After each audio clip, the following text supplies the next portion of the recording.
Okay, good afternoon everyone and welcome to Workstream 4. This workstream today, this afternoon, is about supporting adult learners in the community and at FE colleges.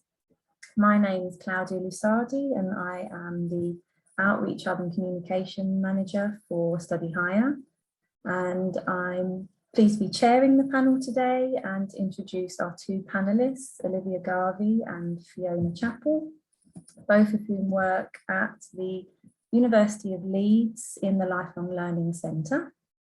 They will be telling us about some of the different projects they have underway, specifically the Realise programme, focused on working in local colleges with adults already studying at FE level, and the Jumpstart Taster course for any adult wanting to try HE.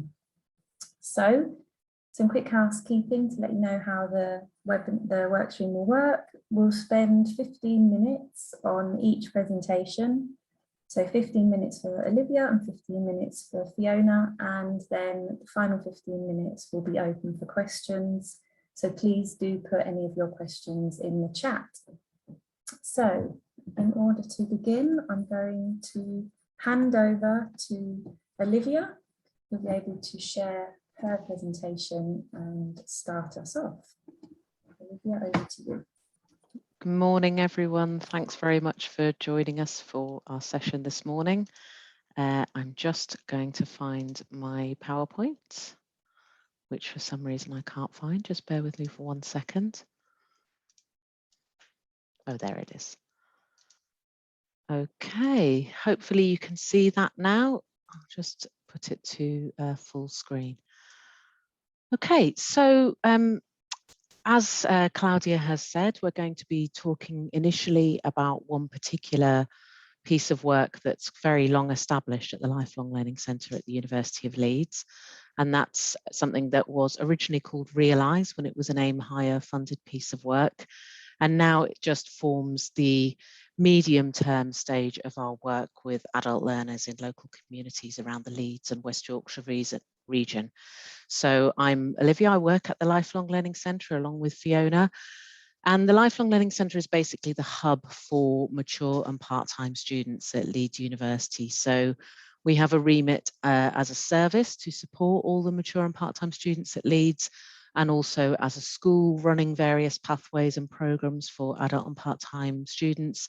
And then in our roles within the Communities and Partnerships team, we run a lot of different outreach pathways and programmes to various groups which are underrepresented around the region, primarily working with adult learners in areas of low progression to low participation in higher education. So the partnership work with further education colleges that I'm going to be talking about today, that, as I say, we used to call Realise, is stage 2 of our Transforming Horizons framework for our pre-entry outreach work. And what that means is within the access and participation plan, our part of the university kind of looks after the adult and mature student outreach and WP work. And our framework for that is stage 1, long-term work with community organisations, stage 2, medium-term work with adults who are engaged in some kind of further education, usually at levels 2 or 3. And then we also have some shorter term work, which my colleague John looks after, and that's working to support students who might be in access to higher education to raise awareness of what's available at local universities. It's a very sustained partnership, this piece of work with local colleges. It's been running for more than 20 years now. And it grew out of AIM Higher, as I said, but now is completely embedded in our work. So we have a kind of a calendar throughout the year where each, usually in the autumn term, we go out and visit GCSE classes of adults doing English and maths right across the city, whether that's in community bases, main sites, mostly in areas of low participation.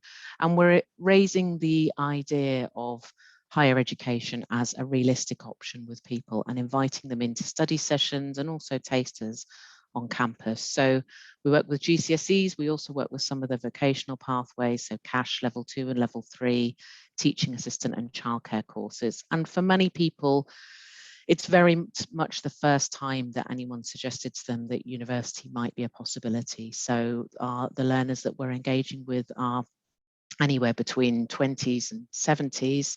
Many of them have been out of education for a very long time. They might have gone back to do a specific qualification because they want to support their children at school, or because they want to improve their English, or they need it for a job, or because they want to get into a role in education and they want to do a teaching assistant course. So there's lots of different motivations, and we're just trying to catch them at that point and say, do you know that this can be a starting point and you can go further? And when we invite them into sessions on campus, we're working with our FE partners and using some resource so that they can actually run attainment improvement sessions on the university campus to support people to get the best results possible in their maths and English GCSEs. So as I say, level 2 and level 3 adult learners, our key partners are Leeds City College, which is quite a big group of colleges kind of subsumed into one organisation now. Also Swarthmore, a local independent college, Leeds College of Building, and the Workers' Educational Association. And we try and provide lots of different interventions. So this morning, Chris was talking about the importance of sustained intervention and not just going in once and then students don't see us again. So we try and get out to colleges a couple of times a year, ideally. We're also inviting them into campus sessions a couple of times a year, which are a whole day or a whole evening, or now online for 2 to 3 hours. And throughout that, we're feeding into wider activity that the Lifelong Learning Centre offers. So an annual summer school where we provide childcare and people can then try out lots of different types of learning, taster sessions for different programmes, and the Jumpstart taster course that Fiona is going to be talking about more after me. So some stats from the 2019-20 period, which we have, we're able to talk about in a little bit more depth, but we'll also talk about what the impact of the pandemic last year as well. We visited 1,038 learners. That was prior to March, so we managed to get in to see that many before March 2020 when everything went online. And by that point, by the end of the year, 432 adults had attended some of our events, either on campus or online. The numbers were higher prior to the pandemic, 1,300 to 1,500 visited, because obviously we had to stop in March physically going out to see people.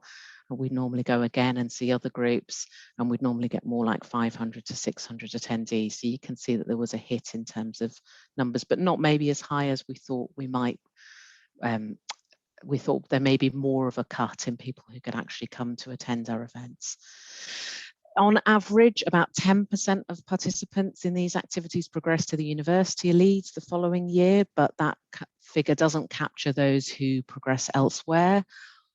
So we have an impartial advice and guidance service, which is very much focused on the individual and what's best for them. So if they progress to a different university in the region, that's absolutely fine. We may not capture that within our figures. It also doesn't capture the non-linear progression. So for many people, it's not the right time for them for whatever reason, or they start off with one GCSE and they realize they need to do another one. Or, you know, for lots of different reasons, people may take a little bit longer to actually go on to university if they decide that that's what they want to do. But the feedback is very positive. Just a couple of quotes there to give you an example. When people do come onto the campus for the study sessions, how they feel it benefits them in terms of their attainment, their ability to do really well in their current course, and also their confidence and a sense that university might be possible as well. So the principles of the work are very much mutually beneficial partnership work. So the relationships are long established and they're built on trust. And obviously within FE, there is a turnover of staff. So using those key principles, when people do leave, we're very much about trying to connect with those who are coming in, working with that sense of history that, you know, learners have found this really valuable over the years. We'd really like to support you in your targets to enhance enrichment and progression for all the learners that you're working with. And we're lucky enough to have that strong buy-in from senior leadership at the vice principal level in our main local colleges as well. Another really central principle of this work is the impartiality. So I mentioned the guidance service that is woven in throughout. We're offering that to adults right from the first time we see them in their classes. And we're making it very clear that we're not recruiting for leads. We want you to have the best information to make an informed choice, which is going to be the right one for you. And some people do come to leads, and that's great, but it's not about encroaching on the HE provision within the college or trying to poach from elsewhere at all. It's very much about making university a possibility and then making sure that they have the information to make a good choice, whatever that might be. And we're also signposting our information, advice and guidance clients to local further education provisions. So not everyone who comes to see our advisors is ready for university. They might need to do some other qualifications. So it's mutually beneficial in that way as well. We're supporting them, they're supporting us, and it's very much kind of with a shared aim of improving outcomes for the adult learners. So I said I'd cover a little bit on how we adapted last year. Some of the strengths were that we thought we were pretty quick to adapt to online delivery. So I think by the end of March, beginning of April 2020, we were offering some online tasters. We were just trying to talk to partners throughout, but there were challenges with that. So obviously some groups were harder to reach, and that continues, although there are resources still around to give Chromebooks to learners and dongles and these kinds of, there's still funding in FE for these sorts of initiatives. At the beginning, when not everything was kind of up and running yet, we were aware that we were losing some learners and we weren't reaching the hardest to reach for some of our online engagement, especially at the start. And that whilst we continued to talk to our partners and made sure that we were in regular touch with them, it wasn't possible to visit GCSE groups last year or cash groups just because there was so much going on with the changing situation around the exams and centre assessed grades. So we've tried to find other ways of making contact with them and running bespoke sessions for them online that they could engage with as they came towards the end of their qualifications. Initially, we found a really good engagement for online events. People wanted to connect, but as society unlocked, so it was pretty much April, May 2021, attendance at online events definitely started to decline. And we think there was an element of Zoom fatigue in that. People also, without that kind of sustained work to raise and broaden people's ideas about what subjects they might want to go on to do, were more inclined to come to very general sessions about studying as a mature student or student finance for adults rather than specific sessions around particular programs or subjects. And we're quite proud, I suppose, of how we managed to experiment throughout and try to develop low data resources, engage with social media, develop audio and video resources.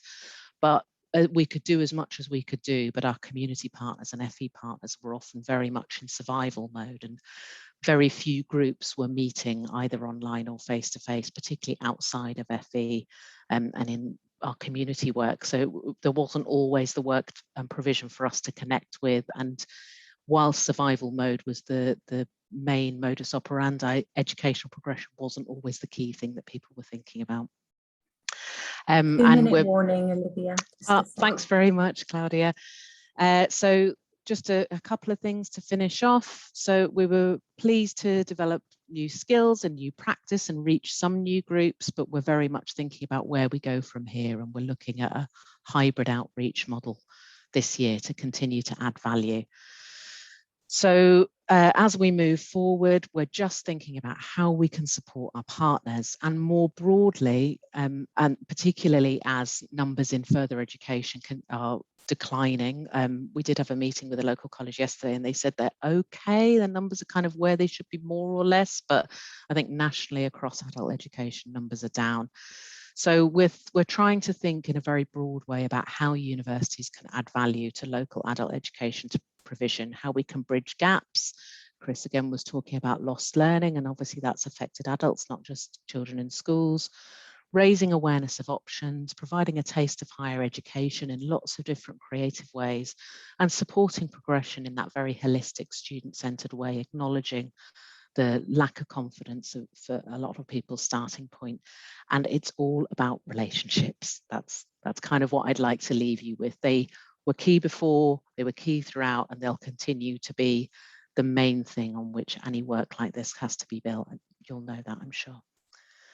Okay, thank you very much. So this is just still in there, although we're not going to take questions now, just to prompt you to please put any questions in the chat, and I'll hand back to you, Claudia. Thank you.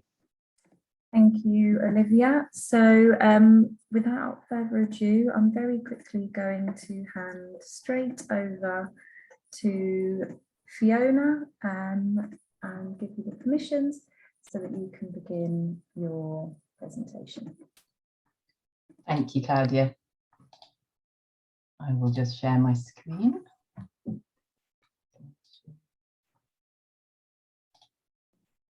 Okay. So yeah, hi everybody. I'm Fiona. I work with Olivia at the Lifelong Learning Centre, and I'm going to talk about our taster course, which is for adults who would like to try out university but not really sure if it's for them. So Olivia's given you an overview of the work of what we do within the Lifelong Learning Centre in terms of engaging with communities. And so we kind of see it as a bit of a continuum, like we start in a very, very informal way with maybe a community group or visiting workers in a community setting. And then we have a number of activities which we then can offer people.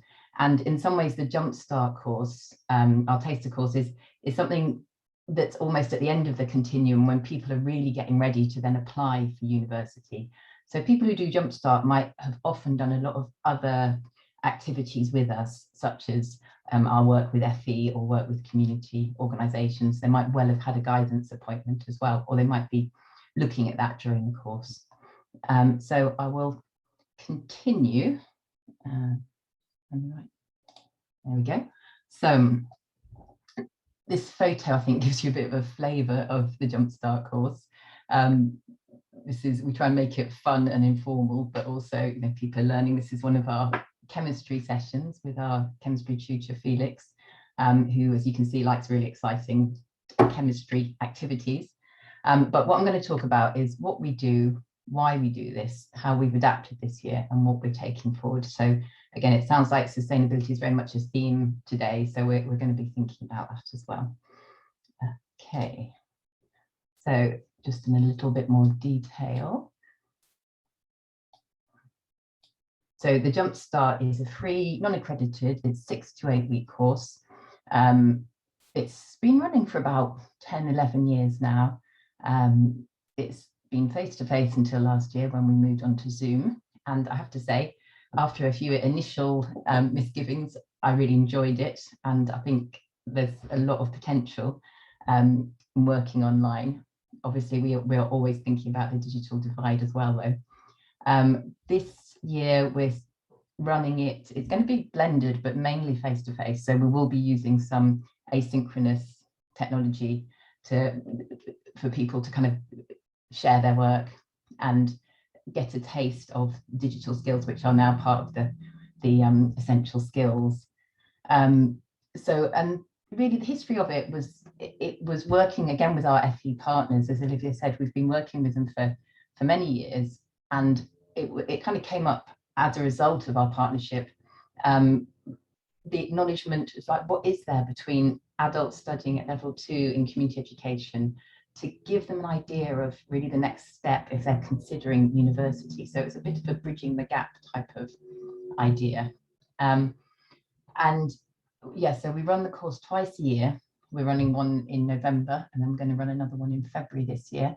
We usually have about 100 people applying. I interview everybody. So about half of them are accepted. So there is an entry criteria, and that is that they should not have a qualification that's higher than a level 2 or a GCSE. So for example, if someone's done an access course or has got A-levels, they wouldn't really be suitable for Jumpstart, because a lot of the emphasis of Jumpstart is on confidence building and just looking at what higher education is. And as just a kind of impact result, usually about 50% of the participants at the end of the course apply to higher education, mainly Leeds University, but also other universities. Quite a few of them also go to college and might have to do an English or a maths GCSE. And as Olivia was saying, we keep in touch with people. So we might be in touch with them for a year or a couple of years if they're having to do GCSEs for certain degrees, and then we'll help them apply for the course. We'll help them apply for the degree that they want to do after that. And this bottom line here is really just explaining what happens in the course. I'll go into it in more detail in a second. So it is an opportunity, I think, to look at what education is all about. And our ethos at the Lifelong Learning Centre is very much thinking about radical education, what is really useful for people as they navigate the world. So that's kind of the tradition we're thinking of, and our quite a few of our backgrounds is in adult education. So we look at the work of Paulo Freire and transformative education and the importance of critically analysing the world as part of the course. So those, I would say the main emphasis of the higher education skills within the course are about critical thinking. We do a little bit of writing skills and homework and things like that, but it's much more about critical thinking and looking at things from different perspectives. So we also use a community development approach, again fitting in with Freire, starting with people's experiences.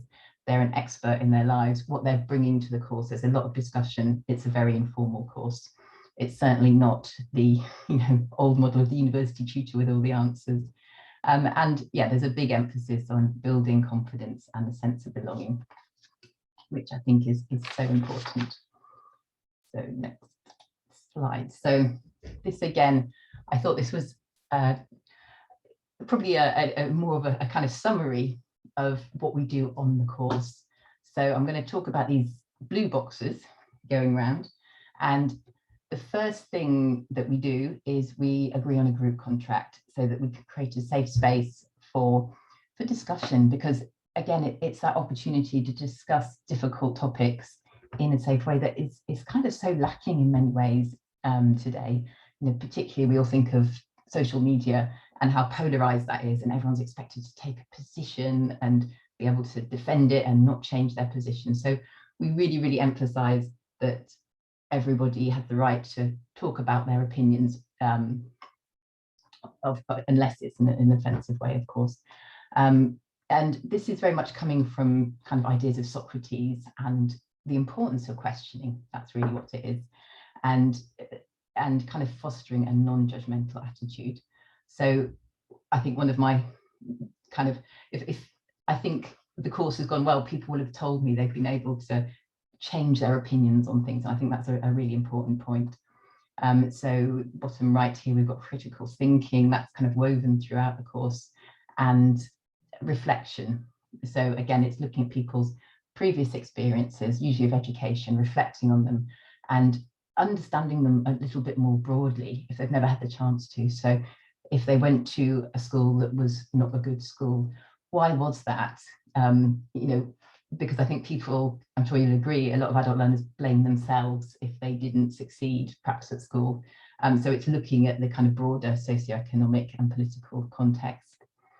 And then in the middle here, this is just a little bit about how it works kind of on a class-to-class basis. So we have a taste of different subjects. So I run it and I'm there all the time. And then we have different subject tutors who will do a session. So we usually have a science session, a social science session, and an arts and humanities session. But then we do the kind of critical thinking is also woven in throughout. We use a lot of active participatory learning methods. So one is photo voice, which I'll talk about more in a minute, but this is really the chance for people to take photographs of something, of an issue, and then explore it through photographs. So if you haven't come across it before, and our photo voice exhibitions are all around what education means to people.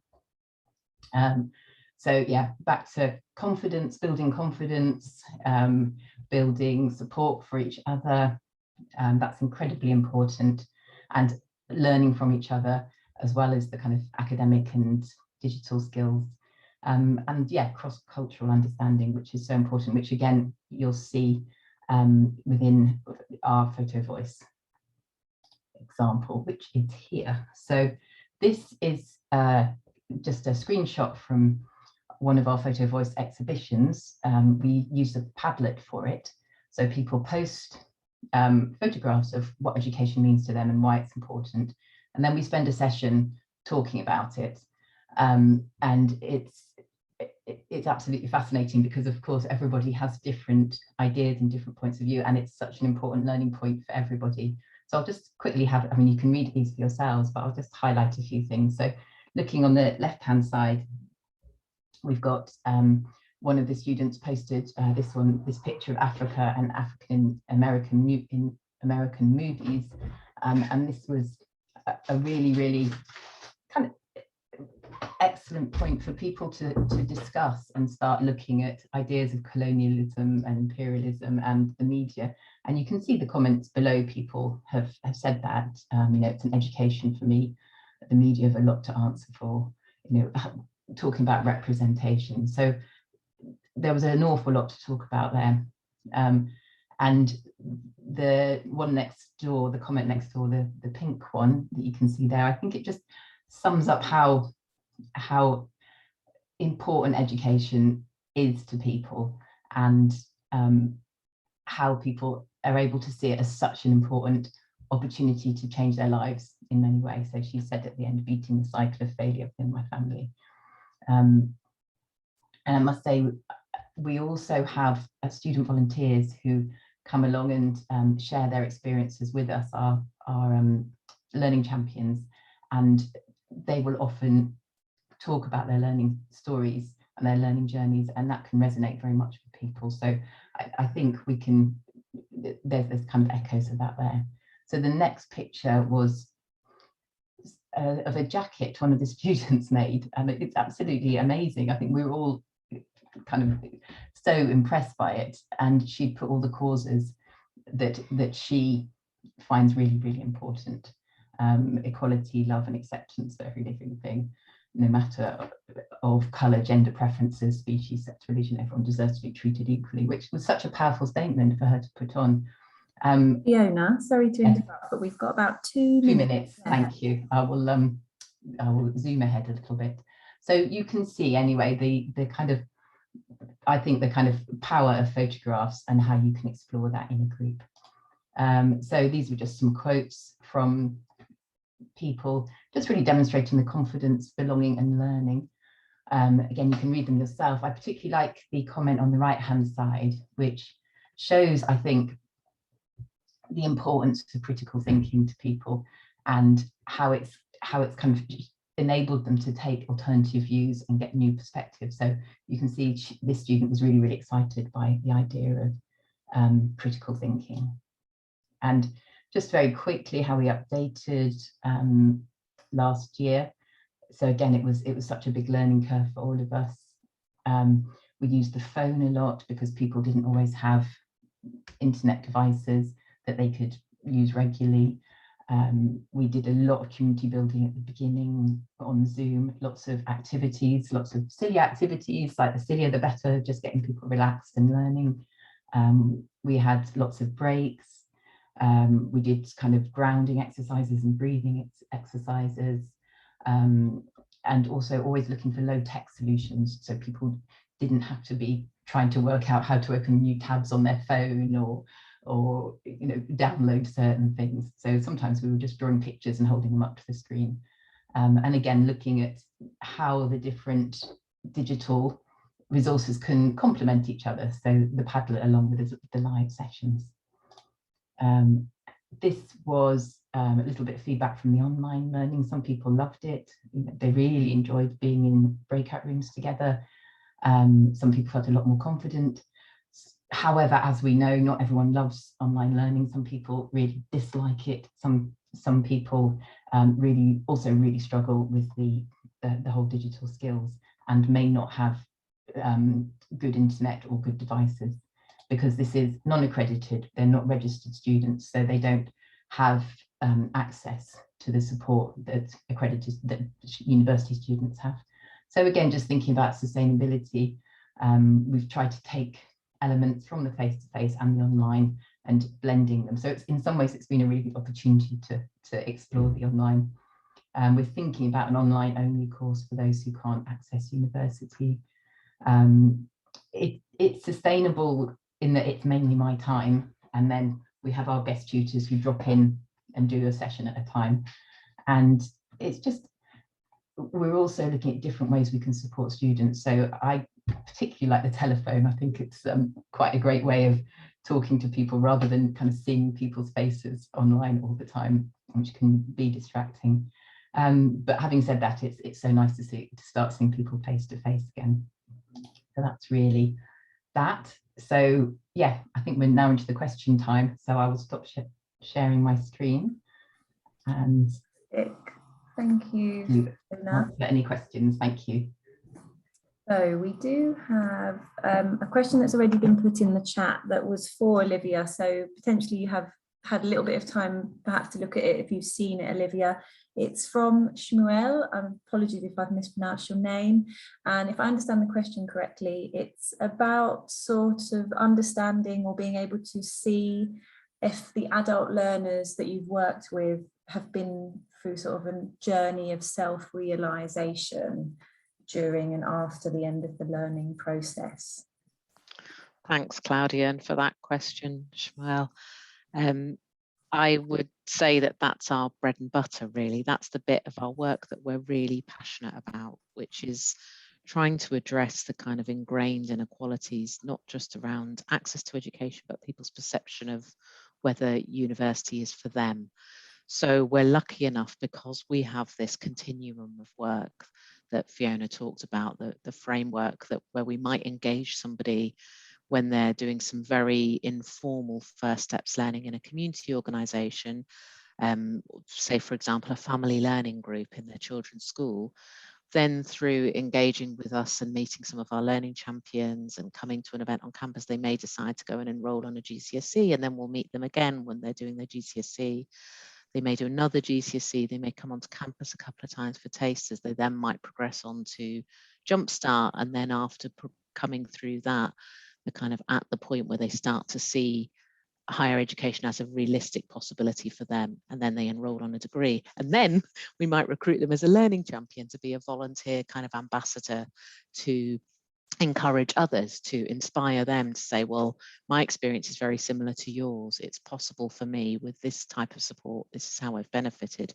So it's very much a long, slow, continual process of kind of self-realization, articulating what you are capable of, rather than maybe believing the narratives that you might have grown up with, thinking it's not, university isn't for the likes of me, or I'm not clever enough, or and then I couldn't fit it around my life, all of those kinds of barriers, inherent and external, that people have. So yeah, we're very much about people getting to the point of being able to say, yes, this is my right, this is something I can claim, and it all kind of links together in that way. And when we see the learning champions tell their stories, that's when we realize that they've really reflected on their experience, and they're now able to kind of contextualize that journey. You might have something to add to that, Fiona. No, I think you've covered a lot, but I would just add, you can probably tell from when I've been talking about Jumpstart, it is very much about reflection and considering ourselves more widely in society. And we sometimes look at Maslow within Jumpstart, and it's all part of people locating themselves, I think, within their own context.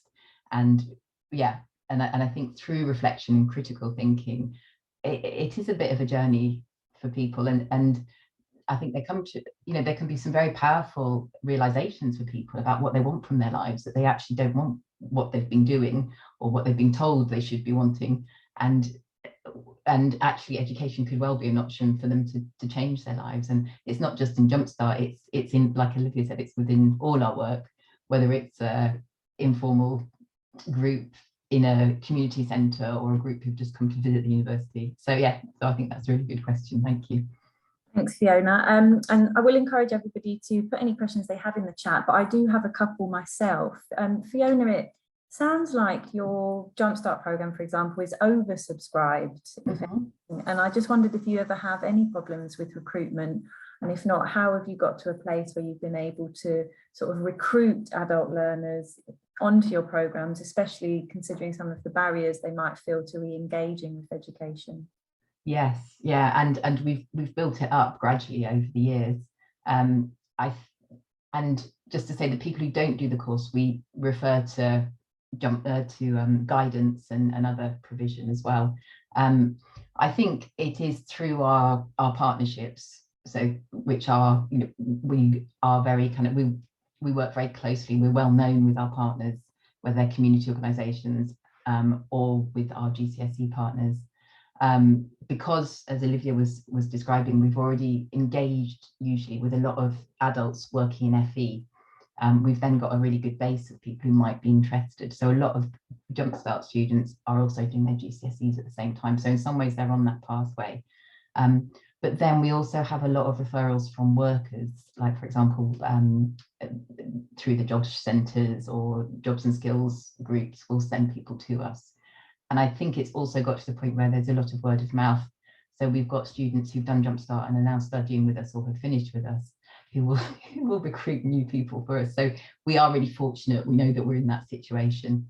But I think it is just building it up slowly, and also offering something that's free and that's kind of low risk for people, and also enjoyable, because we usually go to the theatre as part of the course. When people come to the Saturdays, we offer lunch. So yeah, we try and just kind of make it clear that it's not experience. Yeah. And Olivia, I think you mentioned learning champions.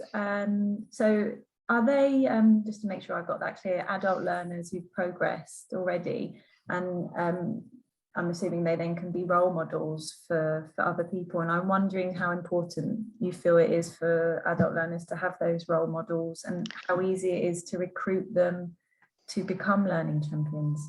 Yeah, two different points, I suppose. One, crucial, I think, in answer to your first question, for adult learners, particularly when they've grown up in communities, environments, families, gone to schools, gone into jobs where higher education is not the norm, to see someone that they can relate to who may have a similar background in terms of being a single parent, or someone who struggled with their mental health, or who maybe has a history of offending, or, you know, any number of different life experiences, and is willing to share that experience with others and share how their journey to university, it starts to become more of a realistic possibility. And also just from the practical side about how can you possibly manage a family or a job and go to university. So being able to answer those practical questions, it's very, very powerful actually. And I think it's really rewarding for the volunteers who participate, because they start to see the impact, like the lights going on for people. Wow, I could really do this. They start to see the impact that they're having on others.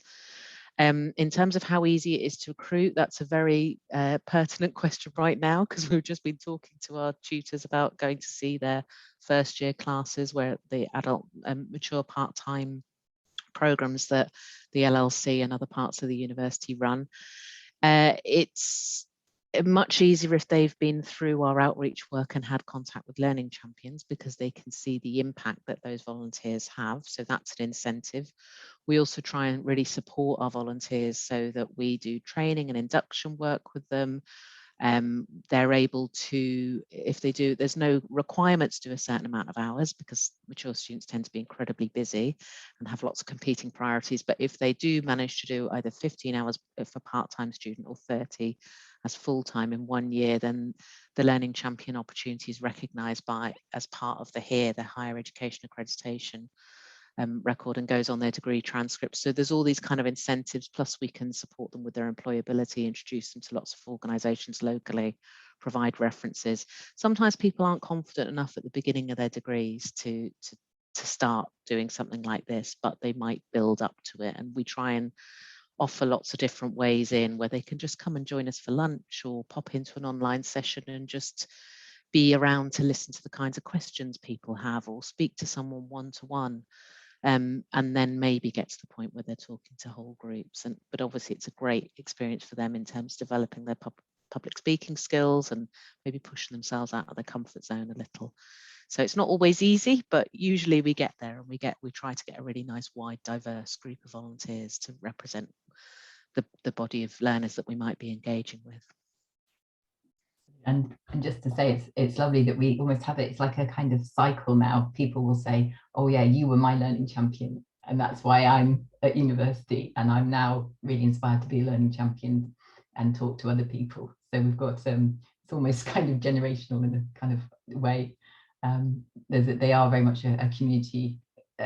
I would say, yeah, a community of kind of belonging within the university, our learning champions.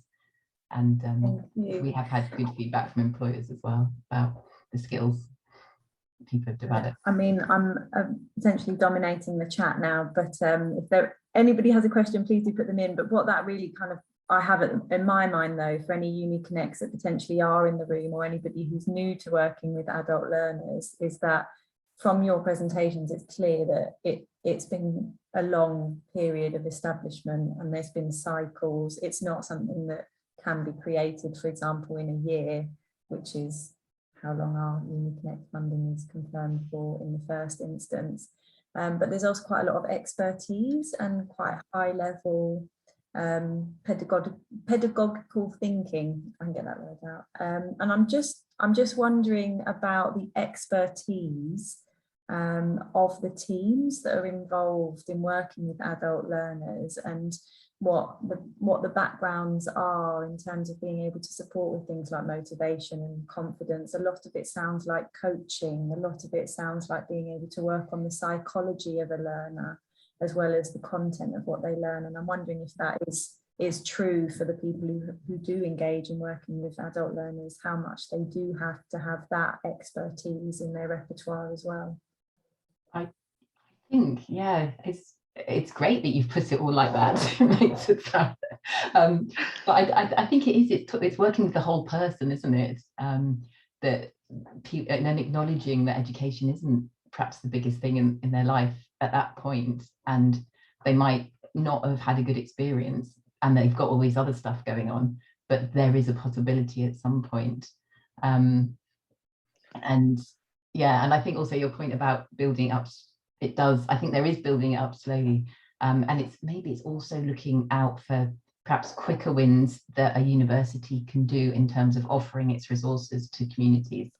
So we do try and work in partnership in an equitable way, considering we're a great big university and we're working with small organisations. But if we can ever support community organisations, maybe hosting things at the university for them, or providing support for an event they're having, or doing some kind of training for them, we'll do that. So it's as well as the kind of more obvious things like attending, I don't know, job fairs and stuff like that. It's stuff. I think it's very much about, yeah, the sustainability of the university working. So it's broader. It's around its civic engagement, I think, as well. I don't know, Olivia, if you want to say anything else. I do, but apologies if my dog's barking in the background. Yeah, in terms of the backgrounds of the staff team, there's a range really, but often kind of adult community education, maybe teaching an FE as well. Sometimes my own background is community work.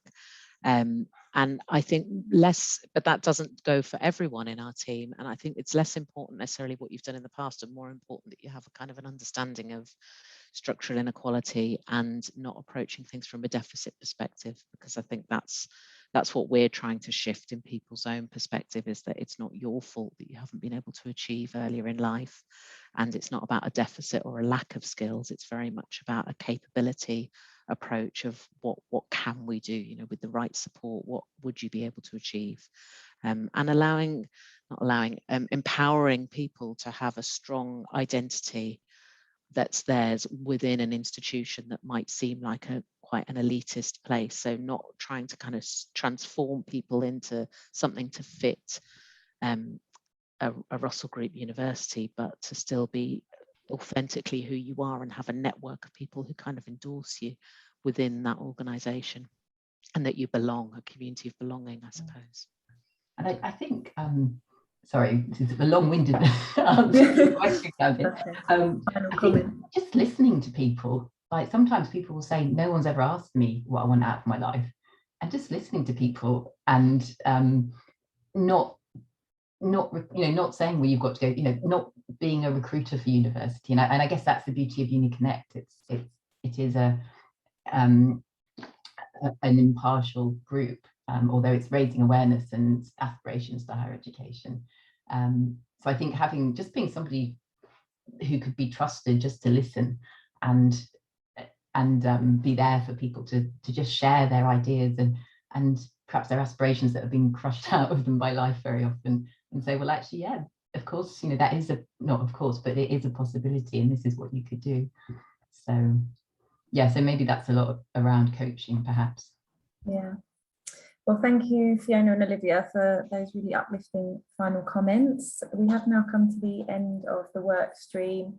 So as a reminder for anybody who wants to tune in the afternoon for the keynote Andy Forbes and the adult learner panel, all of the Zoom links are on the website and in the conference booklet. But thanks again, Fiona and Olivia, and have a lovely afternoon, everybody. It was great to host you. Thank you very much, Claudia. Thank you, Claudia, and thanks for joining us. Take care, everyone. Thank you, everyone.